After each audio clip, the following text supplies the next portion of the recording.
Assalamualaikum warahmatullahi wabarakatuh. Hai everyone, kali ini kita akan belajar mata pelajaran akidah akhlak tentang menghindari akhlak tercela. Sebelum kita memulai pembelajaran, lebih baik kita berdoa terlebih dahulu ya. Semoga pembelajaran kita ini dirahmati oleh Allah. Berdoa dimulai. Bismillahirrahmanirrahim. Raditu billahi rabba wa bil islami dina wa bil muhammadin nabiyya wa rasulullah. Rabbi israh li sadari wa yassir li amri wahlul uqdatam min lisani yafqahu qawli. Rabbi zidni ilma warzuqni fahma. Amin. Nah, kita akan belajar tentang menghindari akhlak tercela. Sebelum kita memulai pembelajaran, apa sih yang dimaksud dengan akhlak tercela? Betul, yang dimaksud dengan akhlak tercela itu adalah akhlak-akhlak atau sifat-sifat yang disukai oleh Allah. Apa aja sih akhlaknya? Betul, hasad. Habis itu dendam, gibah, fitnah, ngebully, ngejek teman, menggunjing, apalagi? Ya, hari ini kita akan belajar tentang menghindari akhlak tercela, yaitu hasad, dendam, fitnah, gibah, dan namimah. Nah, sebelum kita memulai pembelajaran, Ibu mau tahu nih siapa sih yang udah tahu tentang hasad? Betul, hasad itu adalah iri atau dengki yang ada di hati seseorang. Kedua yaitu dendam. Siapa sih yang tahu dengan dendam? Betul, dendam itu adalah adanya di hati seseorang itu membalas perbuatan orang lain. Ketiga yaitu fitnah. Siapa sih yang tahu dengan fitnah? Betul, fitnah itu adalah perbuatan yang tidak dilakukan oleh seseorang atau menuduh perbuatan yang tidak dilakukan oleh seseorang. Sebenarnya itu gibah. Siapa sih yang dimaksud dengan gibah? Betul, gibah itulah menggunjing di belakang orang lain. Selanjutnya itu namimah. Siapa sih yang tahu dengan namimah? Betul, namimah itu adalah adu domba. Adu domba antara si A dan si B. Nah, mari kita masuk pembelajarannya, yaitu menghindari akhlak tercela, yaitu hasad, dendam, gibah, fitnah, dan namimah. Nah, yang pertama kita akan membahas tentang hasad. Hasad itu adalah iri atau dengki. Adalah adanya timbul perasaan yang ada di hati seseorang, iri atau dengki melihat orang lain menerima nikmat Allah Subhanahu wa taala, atau yang disebut dengan SMN, senang melihat orang susah, susah melihat orang senang. Orang yang memiliki sifat hasad ini adalah orang yang selalu iri hati jika melihat orang lain itu hidup senang. Bahkan mereka merasa bahwa yang dimiliki oleh orang tersebut, bahwa mereka lebih berhak memiliki apa yang dimiliki orang lain tersebut. Selanjutnya kita akan membahas tentang ciri-ciri sifat hasad yang ada pada diri seseorang.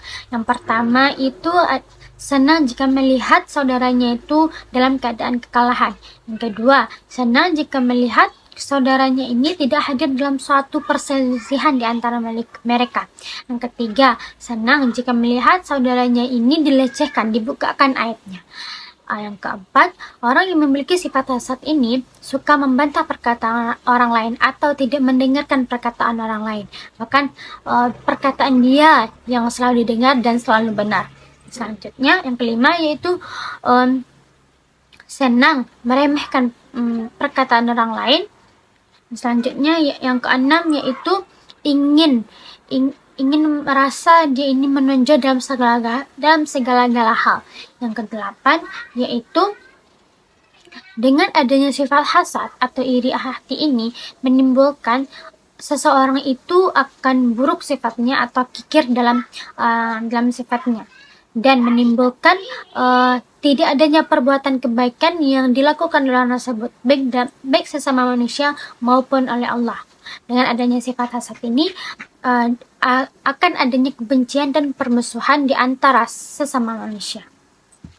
Selanjutnya ayat menjelaskan tentang hasad, yaitu terdapat dalam Quran surat Al-Falaq ayat 5 yang berbunyi Bismillahirrahmanirrahim wa min syarri hasidin idza hasad.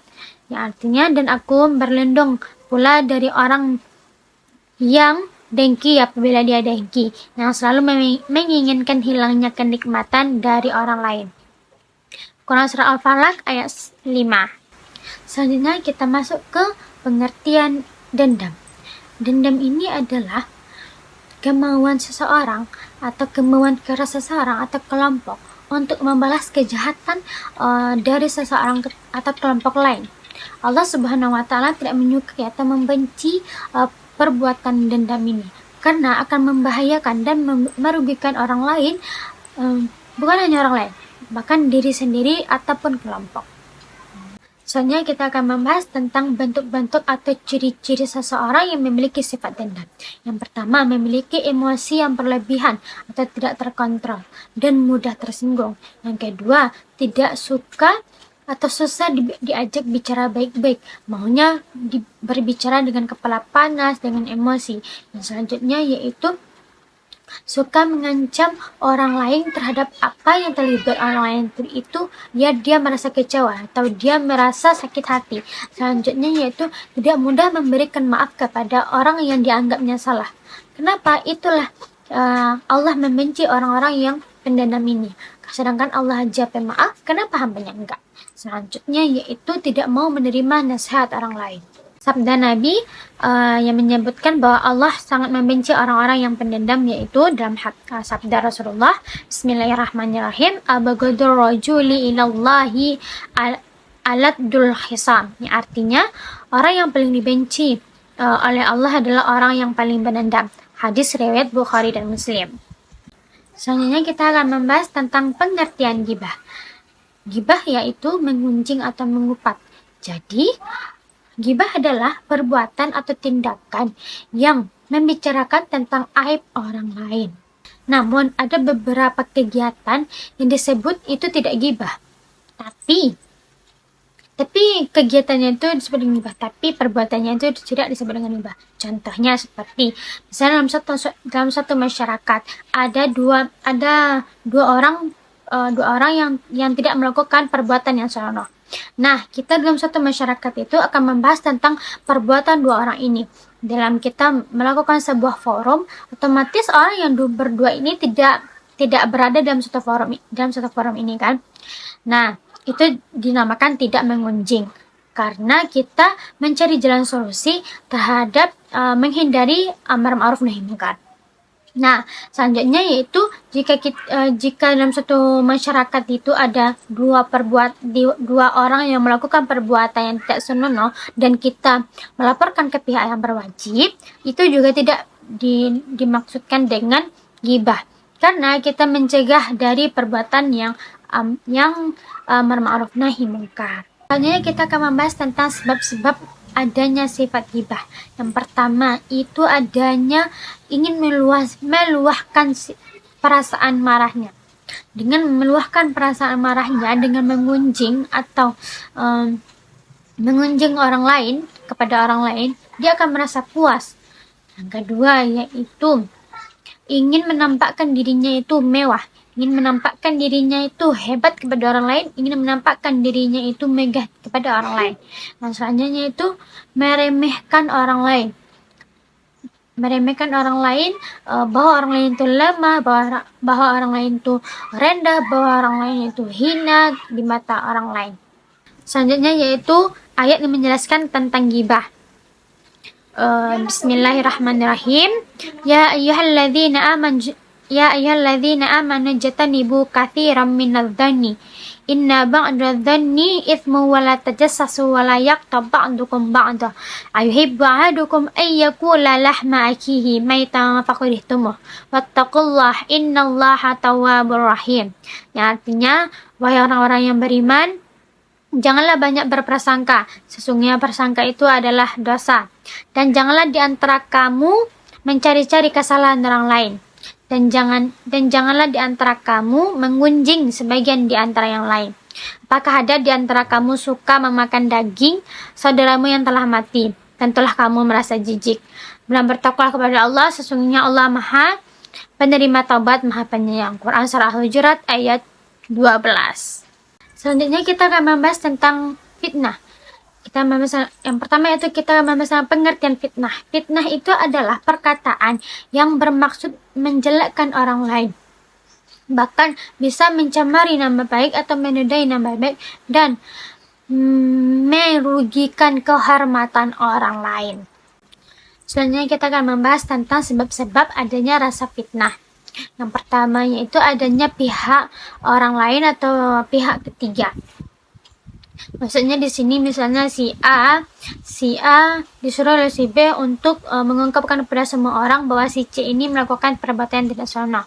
Jika si A ini sudah melakukan perbuatan tersebut, maka si B akan memberikan hadiah atau reward kepada si A. Dia maksud dengan adanya pihak orang lain. Kedua yaitu berupa hukuman. Jika si A ini tidak melakukan perbuatan yang disuruh si B tadi, maka si A ini akan diberikan hukuman oleh si B. Selanjutnya yang ketiga yaitu berupa pemberian Allah, baik itu baik maupun buruk.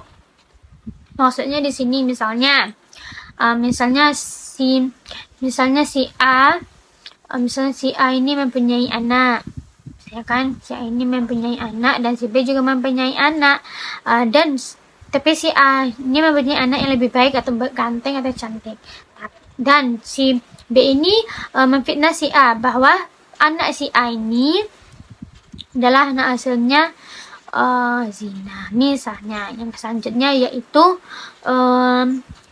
menang dan kalah atau susah dan senang. Maksudnya di sini yaitu misalnya si A menang atau senang, dan si B ini kalah atau susah. Nah, maka si B ini memfitnah si A bahwa karena dia menang atau senang ini dikarenakan dia pesugihan misalnya. Lain yang maksud dengan adanya sifat-sifat atau sebab-sebab timbulnya rasa fitnah. Selanjutnya kita akan membahas tentang upaya menghindari sikap fitnah. Yang pertama yaitu kita tidak boleh memilih-milih teman dan kita harus bergaul dengan semua teman dengan baik. Dan kedua yaitu kita harus mengingatkan kepada semua teman jika obrolan tersebut sudah menyinggung fitnah. Yang ketiga yaitu kita harus mencari klarifikasi yang benar dan kejelasan berita dari orang yang kena fitnah. Yang selanjutnya yaitu mau menyampaikan dan menerima kejelasan dari orang yang difitnah. Nah, selanjutnya yaitu waspada terhadap informasi dan kita harus mencari informasi yang benar dan jelas terhadap apa yang telah diobrolkan. Selanjutnya itu kita harus berhati-hati terhadap perbuatan fitnah karena perbuatan fitnah ini akan mengancam pada sebuah permusuhan dan perceraian terhadap suatu hubungan antara si A dan si B. Selanjutnya ayat menjelaskan tentang fitnah yaitu terdapat dalam Quran surat Al-Baqarah ayat 217, potongan ayatnya yaitu Bismillahirrahmanirrahim wal fitnatu akbaru minal qatli. Yang artinya sedangkan fitnah lebih kejam dari pembunuhan. Al-Quran surah Al-Baqarah ayat 217. Selanjutnya kita akan membahas tentang pengertian namimah atau adu domba. Adu domba ini adalah menyampaikan atau menceritakan rahasia orang lain terhadap orang lain. Nah, ini bisa mengakibatkan merusak nama orang lain tersebut. Jika orang lain tersebut menceritakan apa yang telah diceritakan orang lain dan dapat menimbulkan permasalahan atau permusuhan terhadap si A dan si B ini. Orang yang memiliki sifat namimah atau adu domba ini sengaja dan ingin menimbulkan permusuhan terhadap si A dan si B ini. Dan juga orang yang mempunyai sifat namimah ini ingin menjadi dirinya itu sebagai popularitas terhadap semua orang, dan juga dia ingin senang terhadap penderitaan orang lain. Selanjutnya kita akan membahas tentang sebab timbulnya perasaan atau sifat namimah. Yang pertama yaitu adanya sifat tidak senang terhadap orang yang diceritakannya. Yang kedua yaitu adanya sifat dengki terhadap orang yang diceritakannya, dan menyebabkan perasaan tidak senang terhadap orang yang diceritakannya mendapatkan kesenangan dan kesuksesan terhadap dirinya. Ketiga yaitu mencari muka kepada orang lain agar orang lain itu mengasihaninya dan mendapatkan simpati dari orang lain. Yang keempat yaitu adanya sifat berlebih-lebihan dalam berbicara dan omong kosong atau berbicara tentang hal-hal yang tidak baik terhadap atau tidak benar terhadap orang yang diceritakannya. Selanjutnya kita akan membahas tentang upaya kita untuk menghindari sifat namimah. Yang pertama, bagi kita orang yang mendengar atau menerima kabar tersebut, jangan langsung percaya terhadap apa yang diberitakannya. Yang kedua, kita harus berusaha menghentikan upaya pemberitaan pembohongan tersebut, karena hal tersebut termasuk kemungkaran, dan cara kita untuk menghentikannya baik itu tulisan maupun tulisan atau bentuk lainnya. Yang ketiga yaitu membenci perilaku namimah. Kita membenci perilaku namimah ini adalah diniatkan untuk Allah SWT, bukan untuk yang lainnya ataupun untuk hawa nafsu. Selanjutnya, apabila kita mendengar atau menerima perilaku yang bersifat namimah, lebih baik kita diam saja. Yang selanjutnya yaitu jangan mengiyakan atau mempercayai orang yang suka berkata bohong. Selanjutnya yaitu jangan terlalu percaya atau kita menyelidiki kebenaran apa yang disampaikan oleh orang tersebut. Selanjutnya, ayat Al-Quran menjelaskan tentang namimah terdapat dalam Quran surat Al-Qalam ayat 10-11 yang berbunyi, Bismillahirrahmanirrahim, wala tuti' kulla hallafim mahinin hammazim masya'im binamin. Ya, artinya, dan janganlah kamu mengikuti orang yang banyak bersumpah, lagi hina, yang banyak mencela, yang kian kemari menghambur fitnah. Quran surah Al-Baqarah sekarang surah Al-Qalam ayat 10-11. Misalnya yaitu dalam Quran surah Al-Humazah ayat 1, wailul likulli humazatil lumazah, kecelakaanlah bagi orang yang mengumpat lagi pencela. Quran surah Al-Humazah ayat 1. Mungkin sekian pembelajaran kita hari ini, dan tidak terasa kita sudah di penghujung waktu dan bel sudah berbunyi istirahat. Mungkin sekian yang dapat Ibu sampaikan sebelum kita menutup pembelajaran kali ini. Lebih baik kita mengucapkan doa kafaratul majelis. Bismillahirrahmanirrahim. Subhanakallahumma wa bihamdika asyhadu an la ilaha illa anta astaghfiruka wa atubu ilaik. Alhamdulillahirabbil alamin. Sekian yang dapat Ibu sampaikan, kurang lebihnya Ibu mohon maaf, dan apabila ada kesalahan perkataan dan perbuatan Ibu mohon maaf. Wabillahi taufiq wal hidayah. Wassalamualaikum warahmatullahi wabarakatuh.